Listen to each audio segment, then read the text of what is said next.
Welcome back to Yahoo Finance Live, everyone. We're never going back to the 4-day work week. That tweet from Bolt's executive chairman after piloting a 3-month test to see how effective and productive it is for the unicorn startup.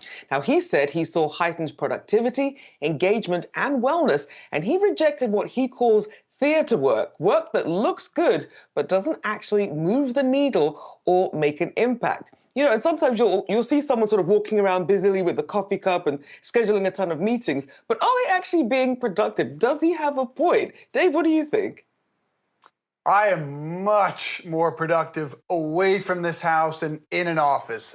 I might stand alone on that. I'm okay with businesses making that decision. Where I draw the line is what they're doing in California, proposing legislation in the state assembly that would mandate 32-hour weeks for businesses of 500 or more employees. That's 1 out of 5 California businesses, and the Chamber of Commerce calls it a job killer. They also would require, if this law were to pass, you to pay time and a half, anything over 32 hours, pay double time, anything over a 12-hour day, over a 7-day week. I have to agree with the Chamber of Commerce in California.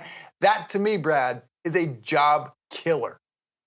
You know, when you started off your answer, I totally agree, because the fact that we've already seen businesses need to stand in the gap for so many things that the federal legislation has dragged their feet on, whether that be on trying to make sure that even Election Day is a federal holiday, or making Juneteenth a holiday, or even making sure that your workers have certain rights internally. A lot of businesses have needed to step up to that task prior to the public sector actually doing so. And so how is a 4-day work week any different in this instance? And so as we move forward from here, you're going to hear all the different test cases and studies of how businesses have taken this onus upon themselves to see how it's better for productivity, where they're seeing better work-life balance and camaraderie among their workforce and their team base, and also how they're able to still retain the revenue that they've come to expect over time. And all of that is going to be the basis for whether or not they decide to move forward. Of course, it's going to be harder in certain industries and